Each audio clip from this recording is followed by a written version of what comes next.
Nikki, and you would state your last name and yes. Dostumian, yes. Thanks. Amy. Hi, everyone. Rodriguez, yes. Thank you. Jennifer. Stacy, yes. Thanks. Chris Ann. BDS. Great. And Samantha. Hill, yes. Great. And Stephanie. Al's, yes. Awesome. Thank you. Cool. Okay. Got it. Thanks, everybody. And so I guess next on the agenda is the housing production plan update. And as a bit of background for anyone who might be watching this, we have to update the housing production plan every 5 years. At the August meeting, the trust voted to award the contract to Old Colony Planning Council, and the housing production plan expires at the end of January 22, and the state requires municipalities to have updated housing production plans, which last for 5 years to stay compliant with 40B and to plan for housing production. And we're hoping to get all the required steps done in the next several months. And we're really excited to have the team from Old Colony Planning Council joining us tonight. And we've got Lori Muncie and Elijah Romulus. And I'll just hand it over to the Old Colony team to introduce themselves and sort of set the stage for what we're going to get up to the next few months. Thank you, Wayne, and thank you to the board for having us here tonight. So my name is Elijah Romulus. I'm the Senior Comprehensive Planner at Old Colony Planning Council. I'm joined by my director, Lori Muncie, Director of the Community Planning and Economic Development Department at OCPC. And so today was more of just an introduction to let you know the faces of who will be helping with the project. And then on top of that, just a review of the kind of scope of services, or at least the timeline that's associated with that, the services that we'll be providing. So I'm just gonna share my screen real quick. Let's see. All right, can people see this? Okay, great. So basically, we have like the first phase of our of the plan, which is the initial meetup and startup, which is today, as you can see, September 15th. So we just want to have that to really let you know that we'll be working on this. We'll, as Wayne kind of had laid it out, this is a update, that's state mandated, and so we will be performing that prior to that January deadline. And then the second phase of this project would be, after this meeting, is doing a lot of background research and information gathering. So what that kind of entails is looking at Easton's demographic, economic, and housing data. Again, Wayne was nice enough to share some of the documents earlier with us. And we have, we've been working in the region for some time, so we have some of that information in our storehouse as well.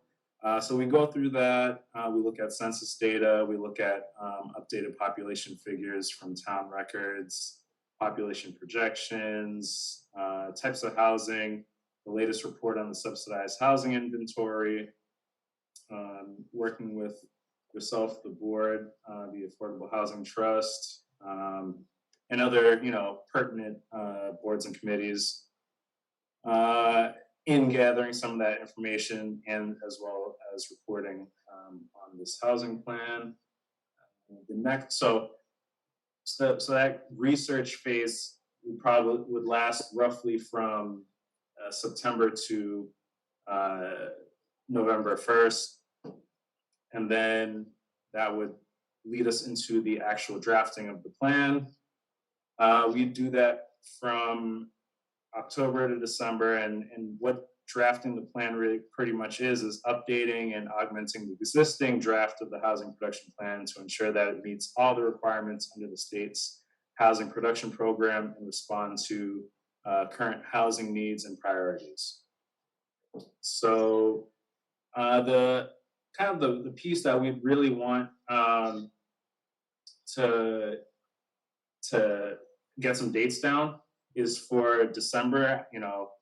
I know, I had worked in Bridgewater and Chelsea before at the municipal level, so I know that, come Thanksgiving, things can get really kind of quiet when it comes to town meetings, or board meetings. So if we can get on the agenda for the planning board and the select board in the beginning of December, that would lead us to be able to do the presentation of kind of our draft plan and the research that we've gathered to go forward.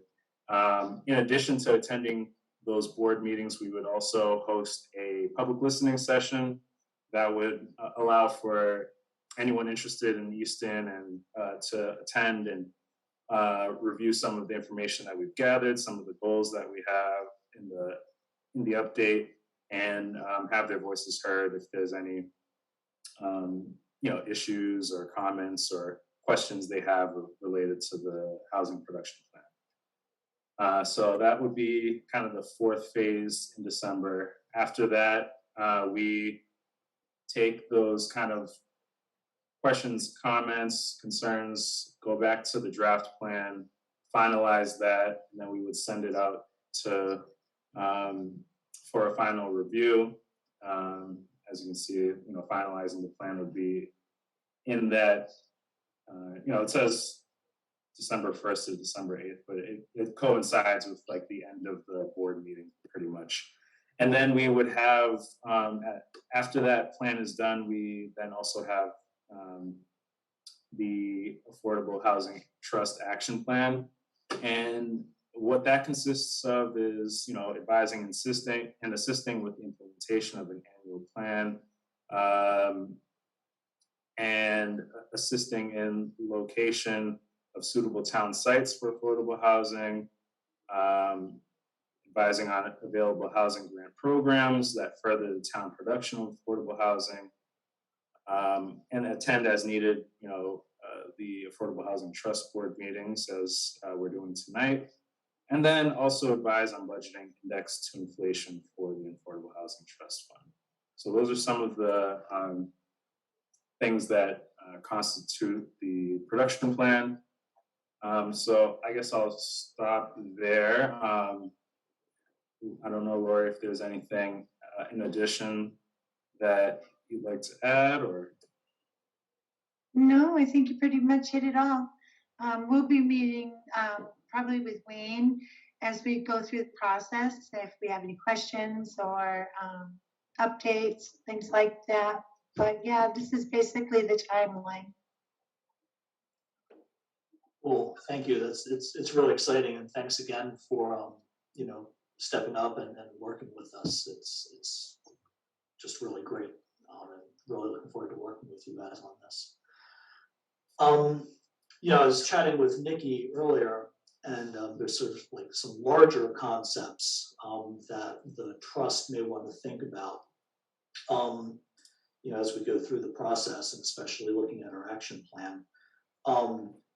But right now, I think it might be helpful, and because so many folks, both from Old Colony, of course, and Affordable Housing Trust board members have jobs, young children, tight schedules, to try and pin down some dates and backwards plan from that. So for the select board, they've got their meetings posted, and Jennifer Stacy is the select board representative to the Affordable Housing Trust. And I think one of the November meetings might be for the special town meeting. And so not really doing business, but the dates we're looking at is December 20 for the select board, December 6th for the select board. And then I think November 29, November 15, and November 1. And I think one of those November dates is in the not so much category because it's special town meeting. But those are sort of the dates we're looking at. And then to get on the select board agenda, they need a 2-week notice.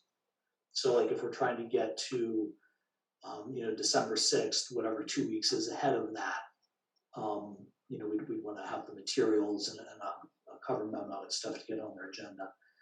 The planning board doesn't have their agendas posted. They're, I believe, Monday nights every other week, and I don't know if it's first and third or second and fourth. But I can find that and definitely let you know. So we can sort of use those two inflection points to anchor what we need to do to lead up to them, which then informs when we would do the public meeting. And of course, we'd like to try and schedule all these so that we get as many Affordable Housing Trust board members as possible to come to some of these, especially the public meeting, but also the select board and planning board, sort of as a show of support and to interact with the other town boards and commissions. And I think maybe, Jen, if you know offhand, and if you don't, that's totally cool. Which of those November dates is the special town meeting one? Is it the 15th? The special town meeting is on the 8th, I believe. Let me just double Oh, check. really? The 8th is the special town meeting. Oh, my goodness. Yep, so probably the best options are the 15th of November, the 29th, based on the timeline we saw, or maybe that early December meeting. Got it. Okay. So we're looking for, I'm putting stars next to November 15, November 29, and December 6. November 15th isn't gonna work for us, unfortunately, Yeah, that's cool. That- Okay. but the other dates do. All right, so we can sort of like aim for the 29th or the 6th for a, I guess, reasonably near complete draft of the housing production plan. And then a couple weeks before that, of course, we'd have to go to the planning board whenever they meet. And I wish I thought to check beforehand, but my colleague has surprisingly gone home for the night. But yeah, we can definitely get that. And then, maybe we could have a bit of an open-ended conversation with trust members now about like when in October a public meeting might make sense and what the format would be. So the town of Easton, everything is virtual and is likely to remain through so until April of 22. So I don't know if this would be a virtual meeting. It seems like the people of Easton are reasonably comfortable with that being a thing. Or if we should look for something in person, or what sort of I guess I'll put that to the Affordable Housing Trust Board and to OCPC for guidance on a date that might work and what the format and venue should be. Well, definitely would be online. We're not meeting in public yet, for the most part. And I'll have to get back to you on a date, probably be closer to mid-October. Elijah has an unexpected early surprise with his new son, who was born on Labor Day last week. So he's going to be taking some parental leave from October 10th to November 10th. So I'll have to work it into my schedule to work with you on that, but I'll be covering that for him. Got it. Awesome. And congratulations. That's such tremendous news. Thank you. Great. So do we have thoughts from the Affordable Housing Trust Board for a sort of mid to late October? Because I know like a lot of things center around the school schedule. So like, Monday the 11th is the holiday. So presumably we'd be looking at somewhere in the week of like October 18 to 22-ish, that kind of thing. But as Lori said, she doesn't know what date would actually work for her. But are there sort of, what am I saying here? Are Let there me like check. blackout dates? Oh, okay. Are there blackout dates that Affordable Housing Trust Board members might know of. Let me check that week, and see it. I don't. Are you talking, Tuesday, Wednesday, or Thursday night? I am completely agnostic for my own self, for Tuesday or Wednesday, the 19th or 20th would actually both work for me.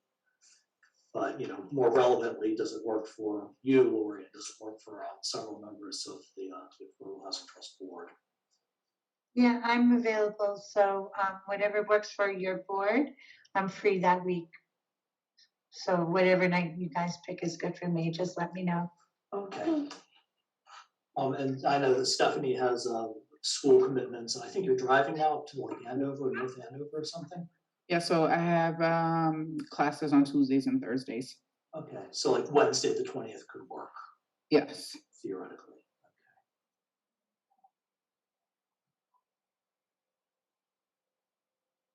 So we're looking at Wednesday, the 20th as a public meeting for the housing production plan. So folks with other young kids, in addition to Stephanie, you know, Amy, Nikki, Sam.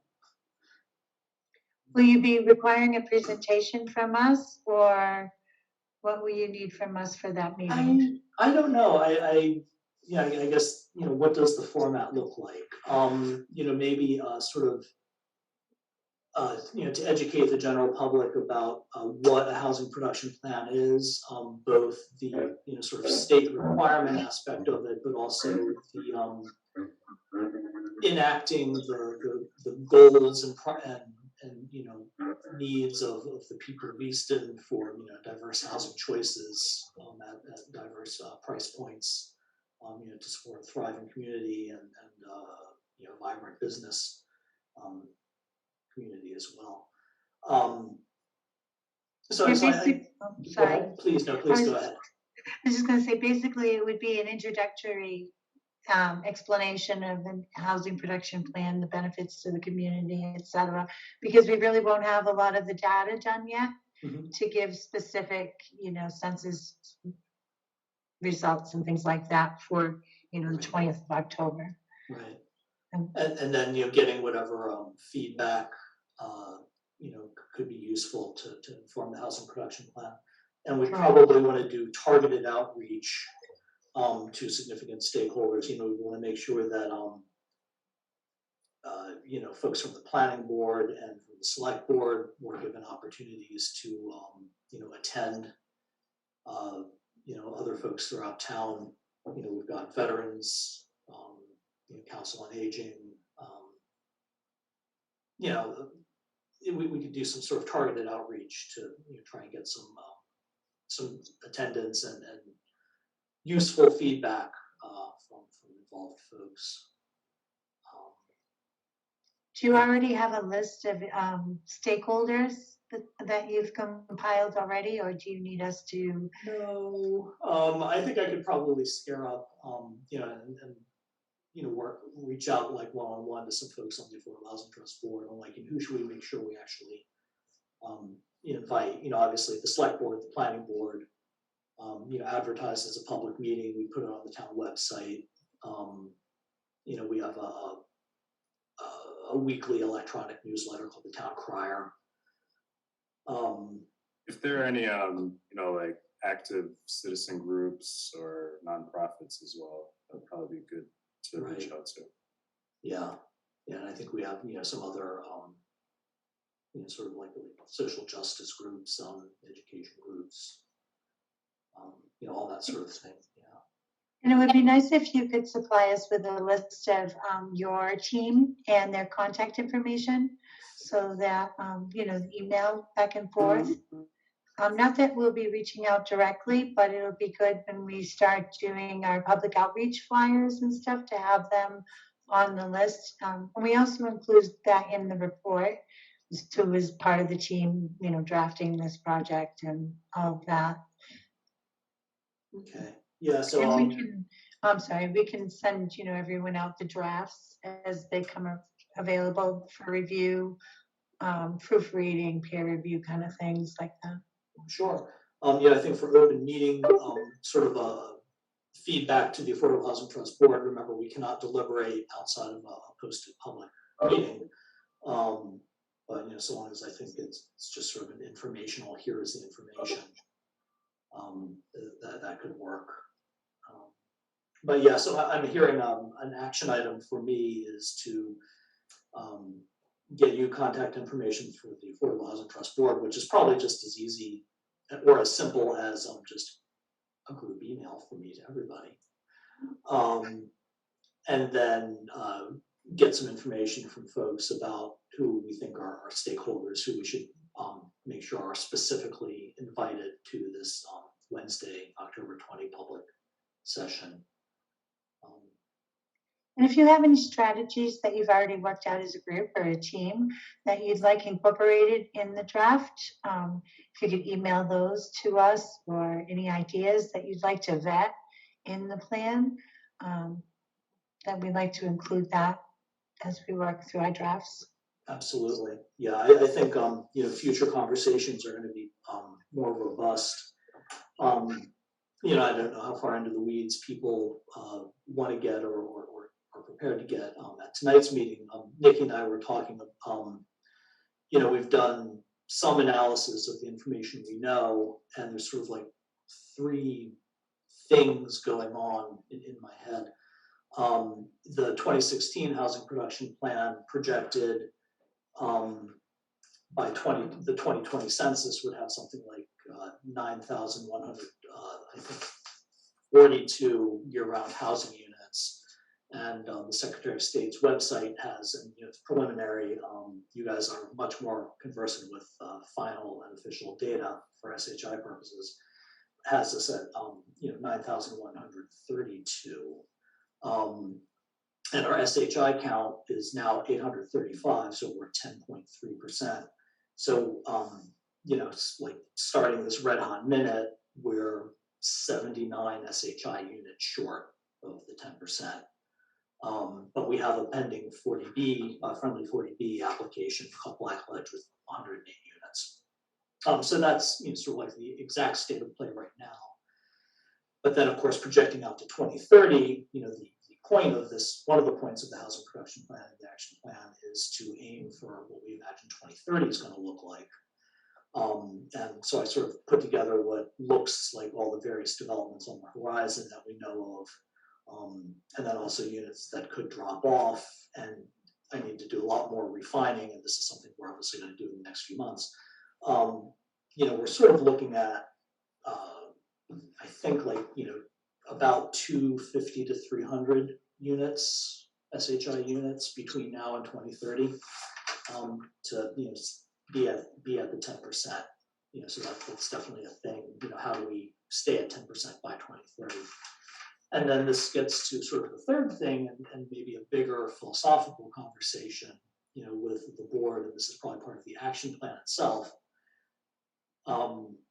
And I think I need a better way of thinking about this. You know, do we have like stretch goals? You know, do we want to aim for, you know, 12% as just like the thing we try for, you know, 15%, something like that. But then that, of course, turns into a public outreach question and a strategy question, and, you know, would that be productive or not? So we need obviously a lot more thinking about that and how to affect that. And then for the action plan, and I don't know if I sent it to you, if not, I can do it at the end of this meeting. The annual report for the Affordable Housing Trust from this past calendar year, I think, gives a good overview of the things the trust gets up to. And, you know, one of the things the trust does is it has these multi-year projects. So one of the things that I think the trust will be looking for is, you know, what is our next couple of multi-year projects that we'll be working on.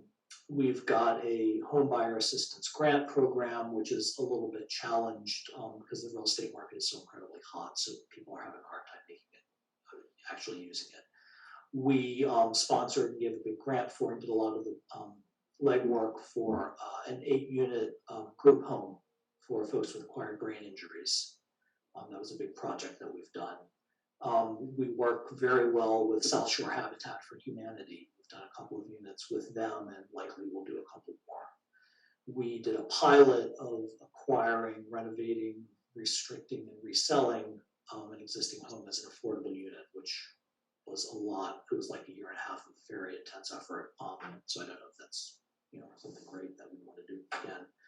We're wrapping up or have wrapped up a $250,000 emergency rental assistance grant program for folks impacted by COVID. And we partnered with Metro West Collaborative Development as the sort of program administrator for that. And that assisted, I believe, 34 households. So, we've done a lot of things, things we've kicked around in the past, supportive housing for veterans, affordable housing for the elderly, sort of looking at some of the demographics that, we know that we have in Easton and how we can serve those. The town's building a new elementary school, and so there's the 2 old elementary school sites that are being deaccessioned. And there's likely plans for those, but could they be a site to do something interesting? We have a defunct factory called Crowfoot Gear, which could conceivably be like a miniature shovel works. Folks are familiar with the AIM Shovel Works project. That was public and state subsidy. Could we do something similar at Crowfoot Gear? So I think that's definitely something in the action plan. It's like, what are we going to be doing with ourselves for the next 5 years, and what are our budgets? Because that's what we go to the CPC and to town meeting with. Here we are for 2023. This is what we've done. This is what we're doing, and here's the budget. And that's why we're asking for, the 250 or the 120 or whatever it is we're asking for that year. If I may, Please. just hearing kind of what you were going over, I would encourage looking at the kind of philosophical stretching of the kind of 10%. Is that for this subsidized housing inventory? Is that something that is if the town is interested in looking at? And I hear that, for your demographics, you have affordable housing for veterans and the elderly. Affordable housing stretches across all demographics. Absolutely. And, just kind of looking at those things and keeping an open mind, and hopefully being able to attract some people to the listening session that kind of stretch across all demographics in Easton. So, Yeah. Just my 2 cents to No, absolutely. kind of what you were going over. Yeah, and so, the way it's, I think, worked fairly successfully in Easton is there's the sort of 10% SHI goal that most boards and commissions seem to be generally on board with, and that happens somewhat independently of the Affordable Housing Trust, with working with friendly developers and so forth. So while also supporting that, what like specific projects might the trust do? And if one of them is, a stretch goal of increasing the 10%, then, there may not be a budget attached to it, but, it would be a lift for the board in outreach. I think it could be an exciting thing to contemplate, but, we definitely do need to cogitate on that one. Definitely. So Wayne, as a stakeholder to add to the list, I think you need to put the housing authority on there. Absolutely. Yeah. And I also think we do put a considerable amount of funds towards housing authority projects for preservation of the affordable units. Mhm. So that probably needs to be wrapped in there as well. I didn't mention it because I assumed it, but yeah, absolutely.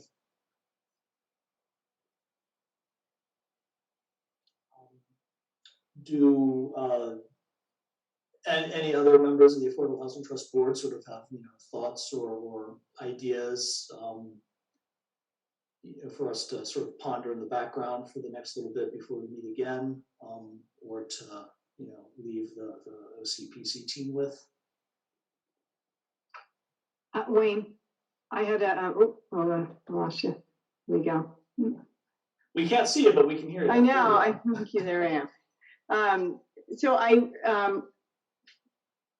thought that we did something, I wasn't a part of it, but I'm looking at the, our action plan, and we did a community workshop back in 2014. So I'm wondering if we can do that again, or if that's part of the housing production plan, or if that's something that could maybe be done at this public meeting.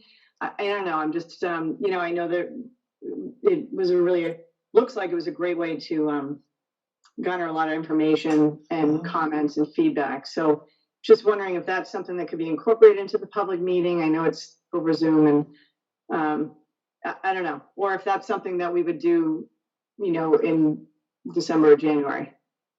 Yeah, my thought is, and I think, you know, Lori and Elijah probably have a better idea. My sense would be the public meeting would be just the housing production plan in order to make sure that we actually hit the deadline for having it done in a reasonably detailed kind of way, you know, so we can actually get it done. And then a workshop might be a lot more focused and a lot more, I don't know, detailed, involved, I think. Sure. But you know, I don't Sure. know, you know, Lori or Elijah, do you have thoughts on that one? I'm sorry, I missed that. So as part of the 2014 action plan, as distinct from the 2016 housing production plan, for the action plan, we had a workshop with sort of general invitation, but specific stakeholders, and that, you know, produced you know, the actual projects and programs that the trust pursued. And so Amy was wondering, you know, could we do that again? And if so, would that be part of the public meeting on the 20th, or would it be a standalone thing to allow a little more time and breathing room a little bit later? Yeah, I don't know that we could participate in that, but you can always run a workshop and gather stakeholders. I just don't know that we can fit it in on our timeline. We just did several workshops for hazard mitigation planning, and it's not something that we can rush through at this late stage of the game. When I first heard the comment, I thought you were asking if you could still use that workshop materials in your new plan. That's why I was a little confused, and I asked you to repeat it, because that, you know, if the strategies are still valid and useful and you haven't accomplished them yet, then of course they could still be incorporated into the new plan. But if you wanted to do a whole new workshop, especially, you know, in the November, December season, I think it might be a little awkward for us to be able to accomplish that. Sure. So just two things. So I would just point to everyone to the appendix of the action plan, because it has a great summary of the group exercise results and the questions that were asked and things. So yeah, so if it can, you know, if there still are strategies that are helpful and useful. And I guess certainly a workshop at this point is, you know, probably not going to happen. But just given that the stakeholders might all be together for that public meeting, is there even anything that we could send out beforehand with some questions where they could respond in writing? You know, even just a couple questions that might give us some ideas or comments or feedback. I don't know. I was going to do an extensive survey, actually, because, and that, I made a list here to add a question on that survey for your increased SHI, you know, to see what the public feels about that, especially if you promote it in a way that, you know, would you consider increasing the SHI inventory to 12% if you, you know, increase the amount of veterans subsidized housing opportunities, or, you know, sometimes if you word it to target a specific group, then they tend to be more supportive. It's way of overcoming that hurdle of sometimes people hear affordable housing, you know, they automatically put up those barriers and blocks. So you try to present it in a way that's comfortable for the community to accept, like your college children homes. Would you accept an increase in SHI to accommodate, you know, local elderly people, young people, veterans, whatever the target group that you're trying to encourage? If that makes sense. It does, yeah. Yeah, I wouldn't be writing the survey. I'm gonna have our staff actually do it. We have Joanne, and that's her thing. And so, yeah, she'll develop a really nice survey and we'll have it out on our newsletter, on our website. We'll have it on your website. We'll promote it on social media. So, you know, everywhere we can, we'll get the link out. And hopefully get a lot of response. And that's a major driver of our public outreach. And it can be tied into the listening session as well. So once the listening session occurs, you know, if people missed it, hey, there's another opportunity to have your voice heard. Cool.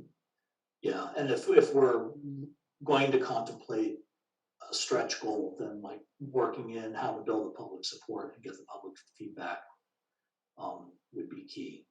Yeah, so I love that idea of having it into a survey and having it part of the listening session. We also like to encourage interactiveness.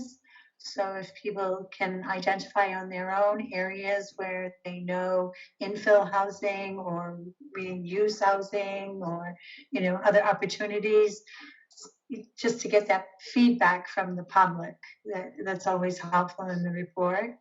So we allow for those opportunities as well.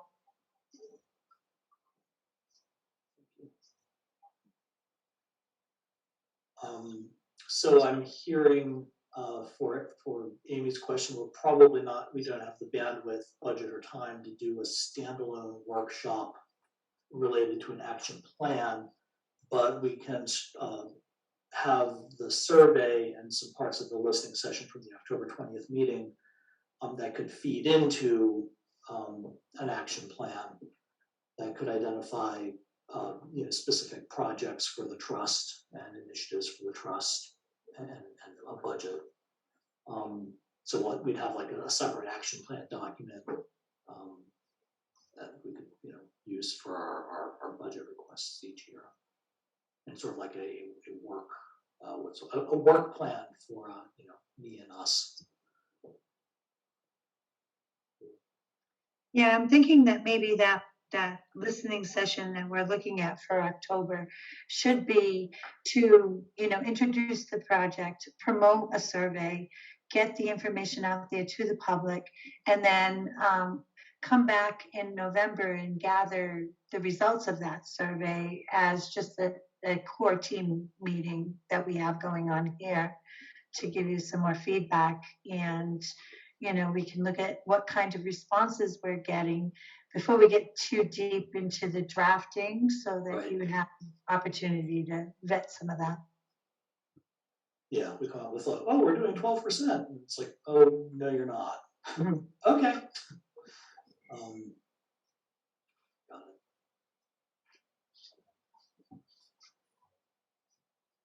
And you know, do other folks sort of have, you know, thoughts or inputs or ideas or things to contemplate? I feel like we may have just covered most of everything that we did good tonight, but Amy, Stephanie, Nikki, Sam.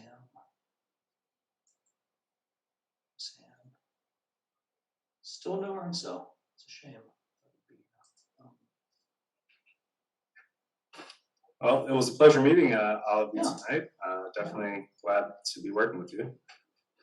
Yeah, thank you all for taking the time. Before you all go, so would you be at each Affordable Housing Trust Board meeting or not so much? Do you have thoughts on that? In that we might want to think about when our October meeting is, but it sounds like it might actually be, well, we should probably meet before this thing on the 20th, I would think, as just a board, as a trust. And, you know, maybe, and I don't know if, obviously you'll be on paternity leave, which is exciting.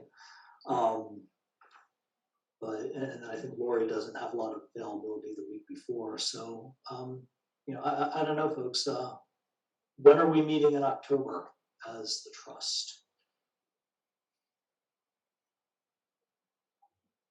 Do we think Wednesdays are work, I mean, Wednesdays seem to work well today. I thought that there was a conflict on Wednesdays, but since we're all here and Ernzo, I don't think had a problem with Wednesdays. Sometimes, I know he works from home and sometimes he has like these meetings that run weirdly late, which happened last time. Yeah.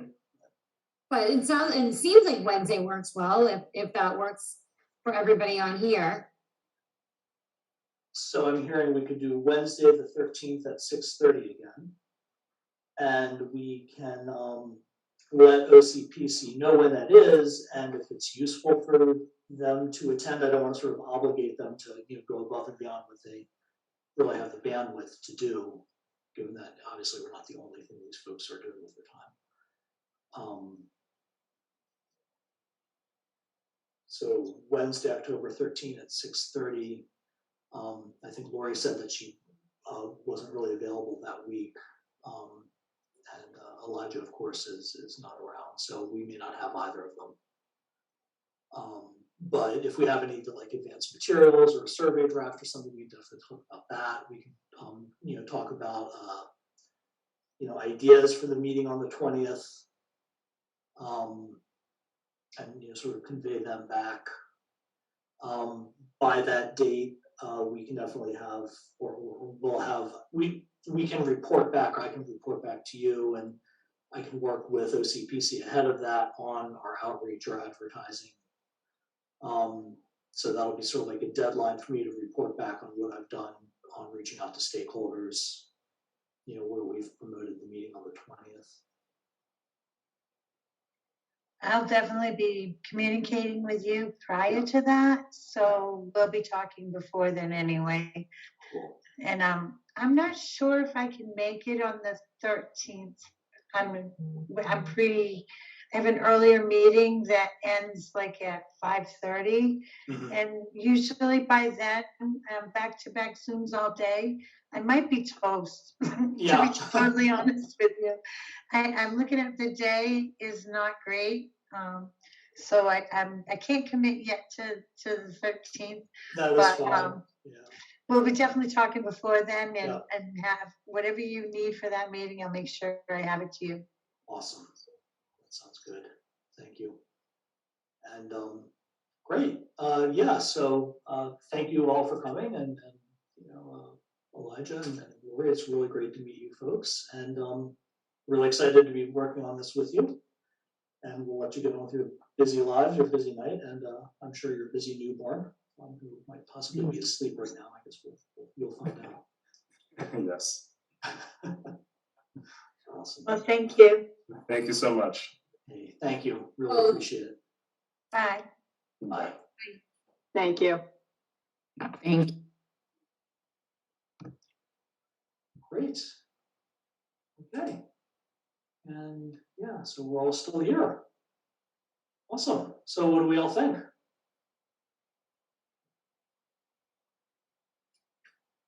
Looks like a plan in motion. Excellent. I was about to say. This is really exciting, and anything that I can do on a recurring basis, Wayne and the crew, to bring attention to the board and mention it in meetings between now and the various points, just let me know, because we're meeting in a regular cadence, select board, so. Yeah. Yeah, that's another great outreach tool to make sure we, every week, let people know what's going on. Yeah. Yeah. Very cool. Thank you. Is there a How time long on you the 20th? I'm sorry. What was that? Time on the meeting on the 20th? We didn't set one. I'm imagining it would be 6:30 again, but you know, I guess we'll find out.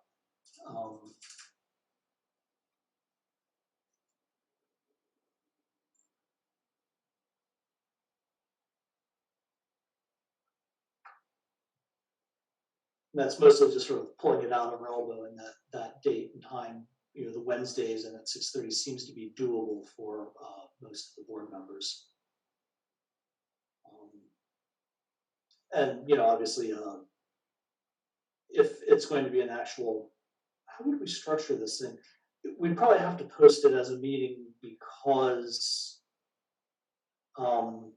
if there's like more than just a couple, then I think that does constitute a meeting, and we want to make sure that, you know, we cover our bases for open meetings. So I think we have like an Affordable Housing Trust meeting on Wednesday, the 13th at 6:30. And then another one on Wednesday, the 20th, probably at 6:30. And, you know, sort of attend as you can. And, you know, we need 4 for a quorum. And then, you know, obviously some back and forth. And I think probably the big thing is to sort of think about projects of interest, think about strategies, you know, of how to sort of achieve the goals, think about the feasibility of, you know, would a stretch goal fly? You know, and if we're thinking maybe not, then we want to really think about that. And if we think maybe it would, then how do we, you know, to Lori's point, you know, how do we sort of build support for that? So. We think it's unlikely that would be able to get a survey. I think Lori's going to do a survey for the meeting on the 20th. And I was unclear if that would be like the launch of it, which I think is the case, and then a meeting in November with just us would be sort of a debrief on it. And of course, that would be a public televised meeting, so obviously the public would watch, or they'd watch the ECAP recording. I think that's the understanding. I imagine leading up to the 20th, there'd be sort of like a draft survey. We'd have an opportunity to suggest, you know, things to cover, things to structure, you know, ahead of our meeting on the 13th, so that when the 20th rolls around and we're having our official public meeting, you know, we can sort of launch it with that, I guess.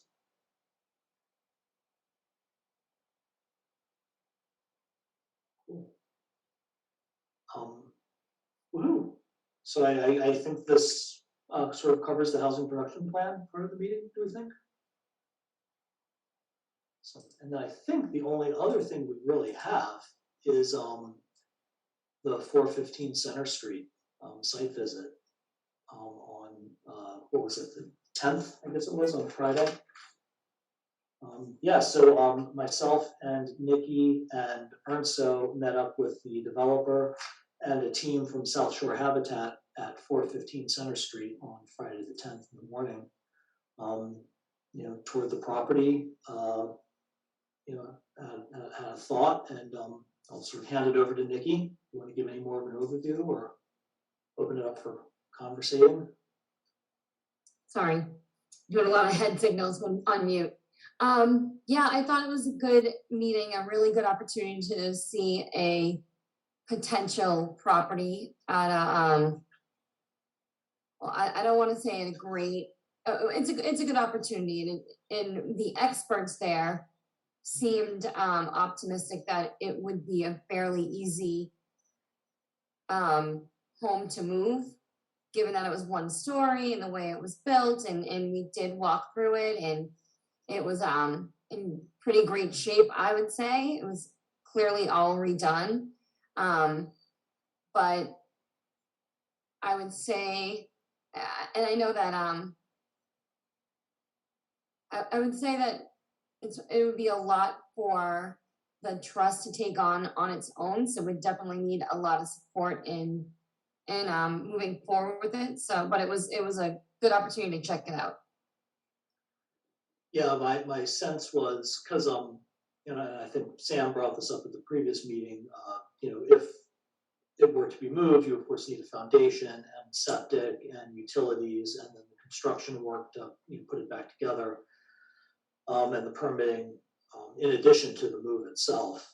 Right. And if the trust were to do it, it would be this sort of public procurement thing.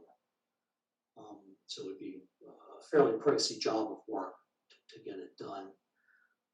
But the South Shore Habitat team seemed interested in considering the possibility. They were non-committal, but not a no. I think they needed to take it back and, have a conversation amongst themselves. Their model, of course, is, volunteer, work projects driven. And there would be less opportunity for, moving an existing structure. But then they also rely on, donations and support from contractors and such. So, it's something they might contemplate. So I think the next step would be to, maybe reach out to Noreen at Habitat in the next week or two and, see if they have any further thoughts. To that end, I was wondering just if they were not interested in this, based on the lack of opportunity for hands-on volunteers. I was wondering, is there any other organization that anyone can think of that would be better suited? I mean, I've thought about it, but I can't think of anything. Yeah, we've tried this a couple of times in the past, and South Shore Habitat seems to be the only group that Best really suited. does this kind of thing. Yeah, Where they can accept the donations and, yeah. okay, It seems like everything else wants a much higher unit count okay, for it to be worth their time. okay, that makes sense. I was just wondering if anyone knew more than I did Yeah. on that topic. What's the timeline on this property? When are they looking to kind of have decisions and things? Like, no timeline, ideally within a year is what we discussed, so that's really helpful. The pressure is kind of off on that end. Definitely time to consider. Yeah. And I think my sense from the site visit and from our earlier conversation is the Affordable Housing Trust itself is not necessarily interested or wanting to do this itself as an in-house project. Fully capable, yeah. Yeah. But in summary, it was a really nice 3-bedroom home in pretty great shape. And it was just another, like a good opportunity for us to have another unique single family home potential. So worth investing the time in to go check it out. So Yeah. It was good for consideration kind of on the Quanticut site. I think would be the most likely location. Just so And- much of this that just makes sense. It's just like I feel like have the land without a house, have a house. Yeah. And I would think that should Habitat do it, and should we put out the RFP for, both Morris and Quanticut, that might be something they would contemplate, is moving into Quanticut, if it was something that made sense for them. And they have to look at both their volunteer-driven model, and I guess, how can I put this, like the quality of the house when it's done. And this house is actually legitimately seems to be lead-free, well insulated, well built, pretty nice. But at the end of the day, what is the house you end up with? Volunteer-led new build or moving a nicely renovated 1950s ranch. There's sort of pros and cons, I think, both ways. So I think that's probably something that they'd be thinking about, what would make sense for them. And the developer also mentioned he might be able to move it to a little subdivision he's building as a possibility. What's the timeline right now on like when decisions have to be made versus, yeah, For this house? yeah, Yeah, it's, the developer, so the deal is, you know, there's like a parcel with a almost complete new house behind it that opens onto the subdivision road behind. So this house, you know, if it doesn't move by the time the cold weather sets in, could be mothballed. You know, he said that he'd, you know, turn off utilities, you know, blow the water out of the pipes, put in antifreeze, and it could just sort of sit mothballed. You know, he said his timeline was about a year, you know, so, you know, 12 months-ish, you know, no huge rush, but obviously it sort of can't linger along forever.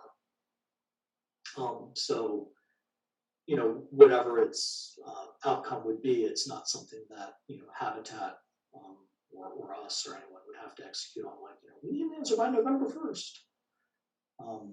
But my understanding, and Nikki might be able to correct me if I've got this a little wrong, is the Habitat team was going to have a more detailed conversation with the larger Habitat group, possibly including their board,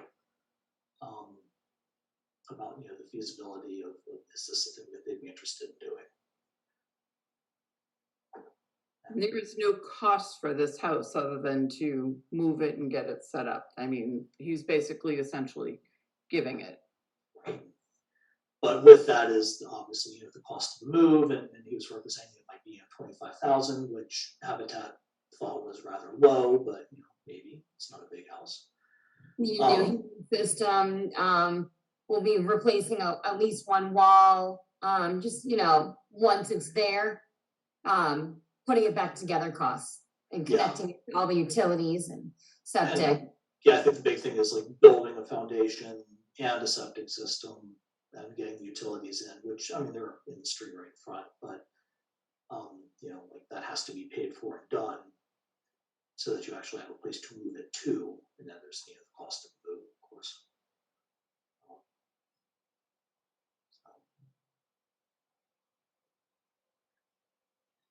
Yeah, but it was an interesting opportunity to talk about, and my sense is the next step would be to, you know, in a week or two, ping Habitat and see what they're thinking. Yeah, I definitely would like to see if they have any consideration. If they are not interested, I feel like the thing's gonna just, there's no future in it. I don't get the sense that we're willing to take it on in any other fashion. I think that's a fair statement. Just the amount of time and effort that went into the Eisenhower pilot project, that was pretty daunting, and sort of contemplating, you know, doing something similar to move a house would be a job of work. You know, as a municipal entity with public procurement, I could see that being kind of a challenge. So I'm wondering though, if you could float out an RFP for somebody to kind of take it on and put all the plans together and put it out to bid.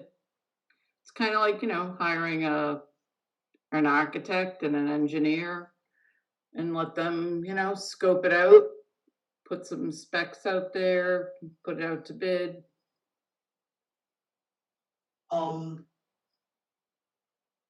I don't think so, and the reason is, with construction, you need like bid-ready plans and specs. So to do that, we have to pay to get bid-ready plans and specs for the foundation and the septic, and spec out all the work that needs to be done.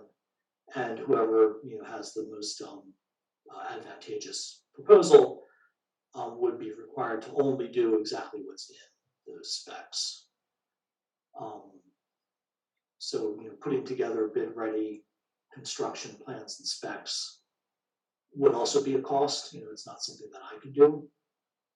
No, I'm saying you need to Yeah. hire an architect or an engineer or both. Yeah, yeah, That they would need to produce those documents and then you put it out to bid, you see what you come in with and yeah.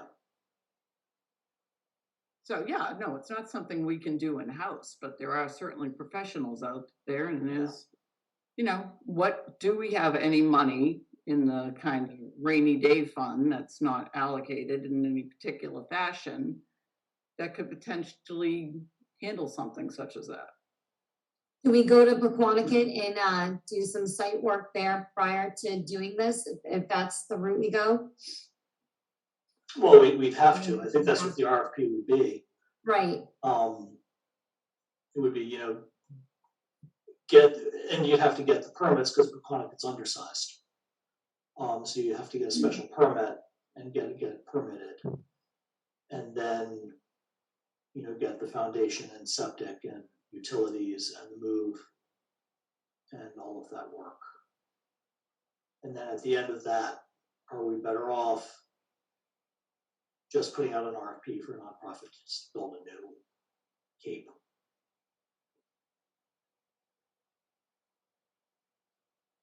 So what was the bottom line cost on Electric Ave? On Electric Ave? Yeah. What did they, I don't know. We made a $30,000 grant available, and then we did we call it site work, but it's like the wetlands, which was a couple grand. So, call it like 35 or 40 grand. but we Right. don't know what kind of South Shore Housing, Habitat for Humanity, what their, What budget. they spent on it, I don't know. Okay. So they got, a small buildable lot with the wetlands delineated and a $30,000 grant. And what they, and of course, a lot of the construction was volunteer, but they did hire contractors to do various things. So I don't know what their cost was for that. So does the town have an engineer or an architect on staff? We absolutely do, yeah, DPW. They will not do something like this for us. No, I'm They're- not yeah. expecting them to do it. I'm just Yeah. saying if they came in and gave us kind of just an initial thought process. It's kind of like, come look at it, talk it over with us, but yeah, we're not looking for you to do it, but I mean, we could conceivably ask if that's a direction the trust wants to go, but they're like super overbooked. They're trying to hire a new person with all the construction projects. So I'm a little reluctant to ask, because we're already sort of leaning on them for a couple of other things that we're doing in the planning department.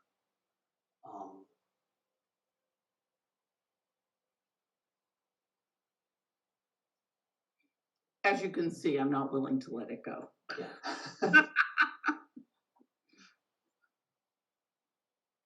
So what's going on with Morse Ave? Well, needs to put out I still have not done, an RFP. We talked, I think, in previous meetings, wanting to put out an RFP such that both Morse and Paquonicket would, go from our plate to someone else's, and allow whoever the winning bidder is to develop them in phases if need be, as their capacity allows. And I think a strong interest in trying to get a special permit for a 2-family at Morse, because it's such a good sized site. But it's right next to a local historic district, and so we want to make sure it fit in well and had like party plank siding and all that sort of thing.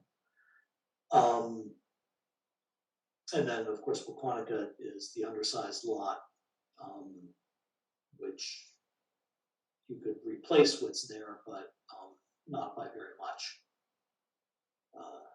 So yeah, that's why we're not demolishing it, because then you'd have to get a variance for an undersized lot. So Morse, piece of Morse property for this house, that's not a better fit. I don't think so. And you're looking for a two-family up and down or a side-by-side duplex? Side by side, like two capes joined at a corner. There's a nice two-family on Rockland. That looks pretty good. So I would contemplate, you know, in my head, that's what I see at Morse, but obviously it would be a special permit. See something like that. So both of these sound like they need special permits.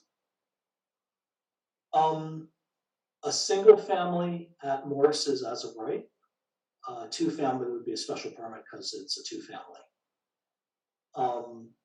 A single family replacing the existing structure at Paquonicut, I think is essentially as of right if you're not increasing the nonconformity.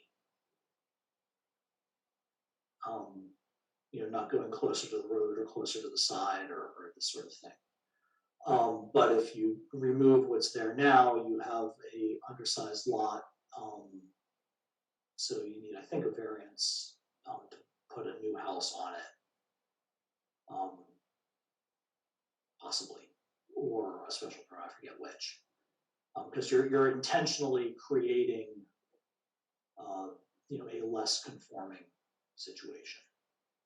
So is that kind of like a starting point that we need to just move towards getting these permits so we know what we can do with these lots? No. Because in order to get special permits, you need your plans and designs. All right, so they do have special permits. Who is they? So they're permitted as we would need. Neither is permitted for anything. Okay, Whoever is developing them would get the permits. It would be as of right on Morse for a single family, a special permit for a two family. For Paquonicut, I believe it's as of right to just replace what's there, as long as you're not increasing the nonconformity. And getting a special permit for a two family or putting in a new house on Paquonicut is best done by whoever's actually building it, because they will have the plans and specs that they need to bring to the planning board or the Board of Appeals, as the case may be. okay.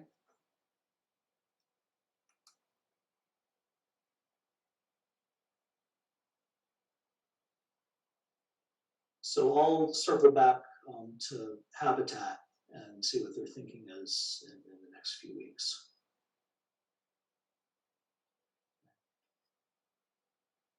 See what they have to say. Thank you. Thanks.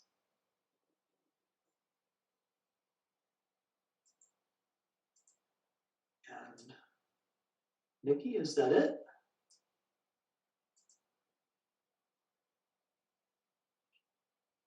You're muted. Sorry. Yeah, I think that's it for me. I mean, that's, Cool. All right.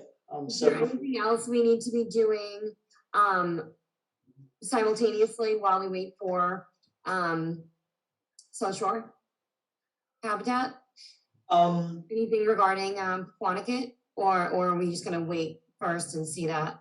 I think get a sense of what their thinking is, and then my inclination is put together an RFP for both properties, review it with the trust, put it out in the world, with the idea being a single family at Paquonicut, a preference for, but not a requirement for, a two family at Morse. Because you know, a special permit is kind of discretionary, so you know, but make it clear that we'd really like it to be two family. At the same time? I would think so, because, you know, in the past, you know, the only entity we know of who is likely to respond to this sort of a project, you know, the only nonprofit entity, has indicated they may not have the bandwidth to do, you know, like 3 units at the same time, so they might need to sequence them. But it makes sense to me to sort of get them both out in the world.